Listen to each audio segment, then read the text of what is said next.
Hi,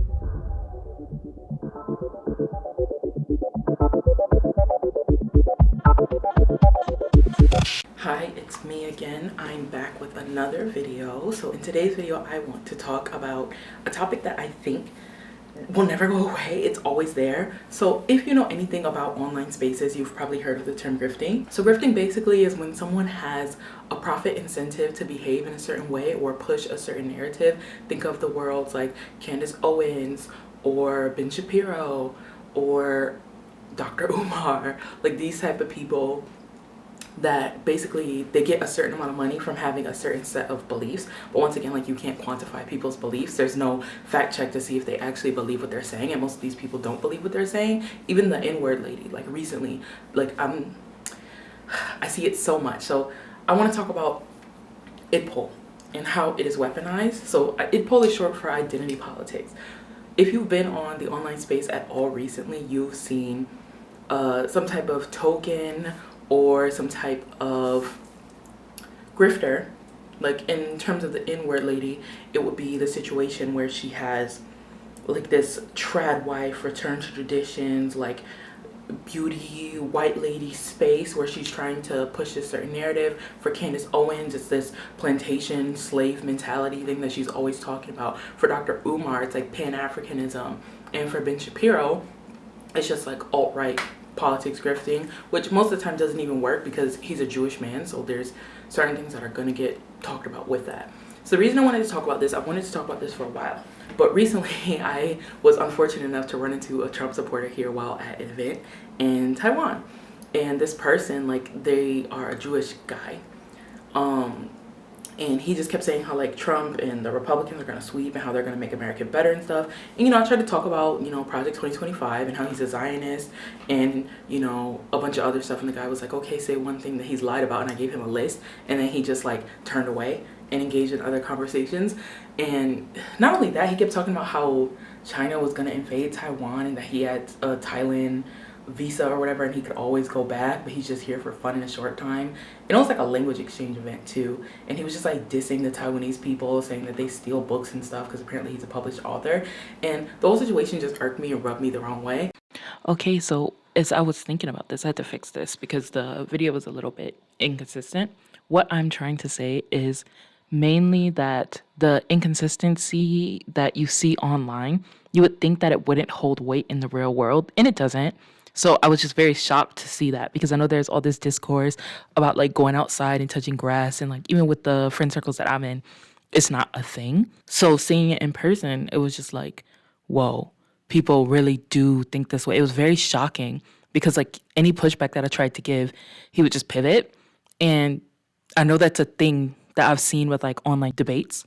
So it wasn't too shocking, but it was also just like, dude, this stuff that you're saying, it doesn't hold water. So it was just very interesting to me.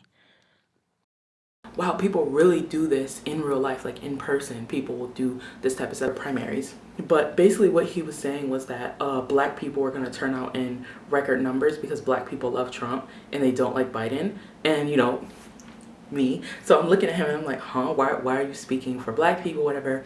And I basically just said that like black people in general, like in America, are more conservative leaning, but they're less likely to vote for Republicans because even though most of their ideologies, like I grew up like very conservative, my family is like very religious, conservative, Baptist. So when he said that, I was just like, yeah, but most people still know their better interests. Like, even if you agree with this guy, he's saying all the right stuff that you want to hear, but then he's saying make life harder for black people. At the end of the day, black people are going to be like, well, I'm just not going to vote for him. Even though I agree with you on 99.9% of the things, there's still that race issue and that policing issue that I don't want, oops, I kicked the camera, that I don't want to be on the receiving end of. So it was just like really annoying to hear, but I know that that's a perspective that a lot of people have because they love to have a token to say, hey, we treat black people better than the Democratic Party, which both parties suck is the biggest thing. Like, I'm a leftist, so when he was like, oh, defend Biden, I'm like, I don't like Biden, but I'm gonna pick the lesser of two evils. He's like, oh, he's so old, he's this, he's that, and I'm just like, Trump is also old. Like, both of these people are senile.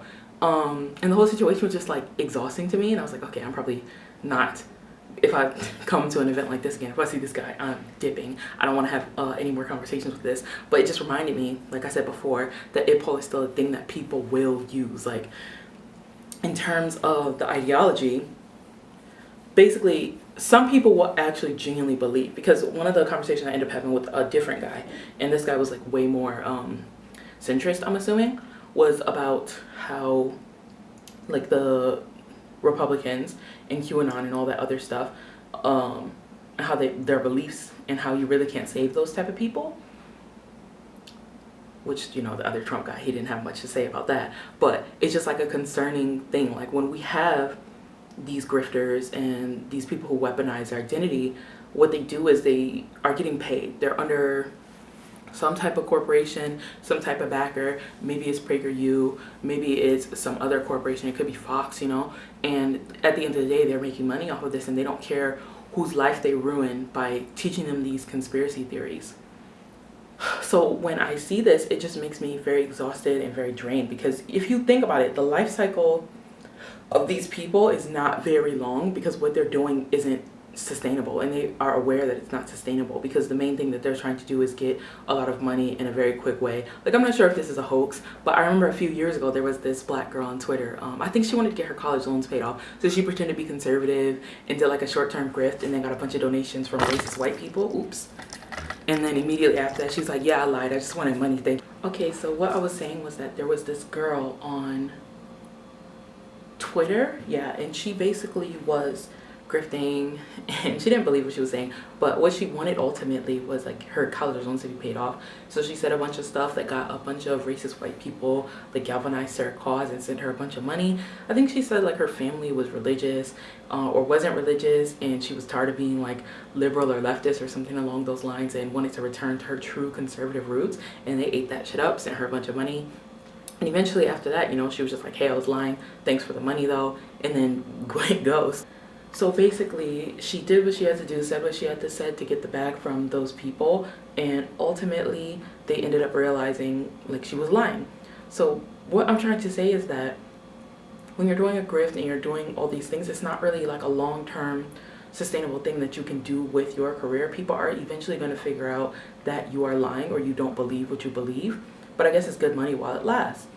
So with the identity politics, a lot of people, they see like, oh, there's a short-term money that I can get here, but the issue with it is that you keep having to up the stakes. You keep having to say crazier things or go down crazier beliefs, and then at that point your audience just keeps getting smaller and smaller. Like, you're able to keep extracting money from them, but eventually like you run out of people who you can get to, because there's only so many people who are going to go down that route and stay with you long term. Like the N-word lady, I guess she found that out, like the lack of longevity with that belief system, because she went like so hard right at the very beginning that there was basically no one there to support her after she kept, you know, going off what she was going off. Like, she already started with the racism thing and then the trad wife thing.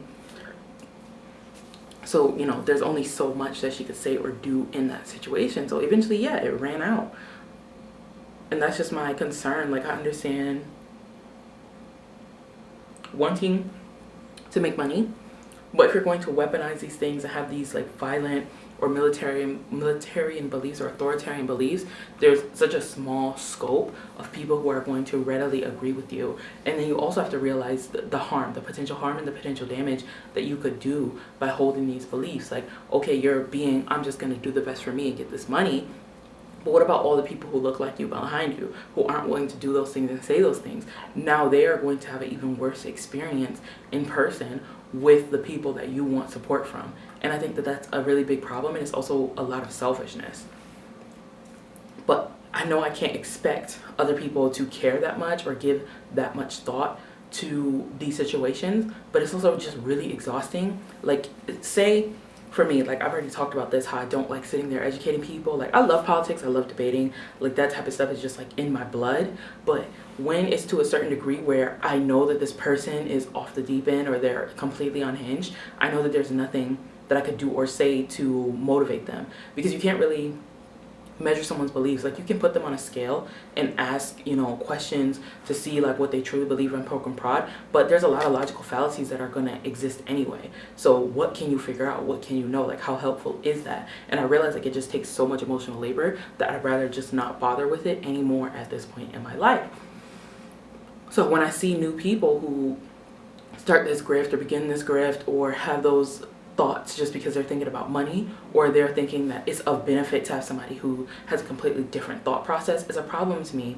Like recently I saw this video and it has like FD and this other guy, and they were like having a debate about, you know, their beliefs, and it was just like weird to me because, you know, there's a lot of leftist spaces where,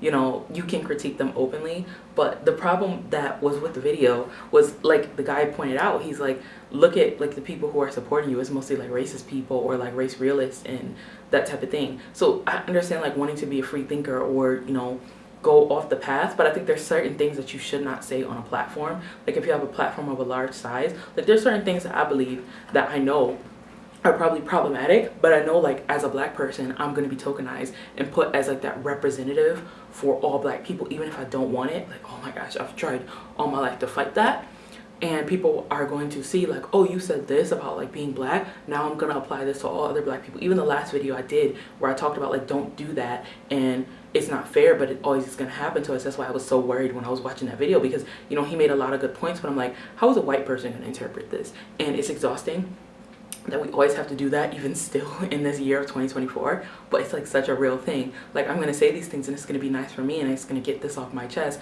but then there's probably gonna be a racist white person who watches this, clips it, shows it to a bunch of other people, like, see, black people agree with us about blah blah blah blah blah.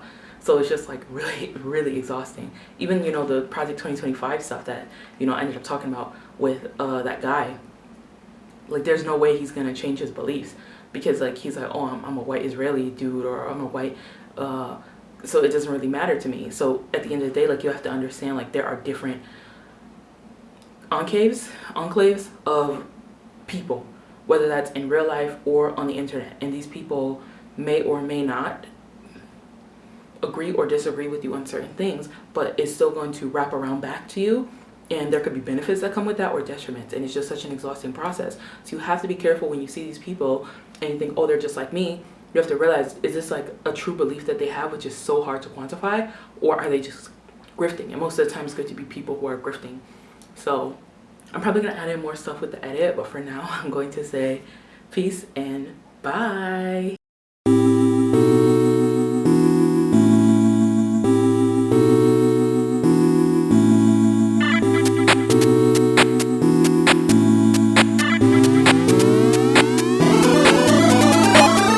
But I think, blah, blah, blah, blah. Oh, you keep saying, oh, blah, blah, blah, no? Oh, it's here, that's right. Blah, blah, blah. Is it good? I can't, there we go, okay.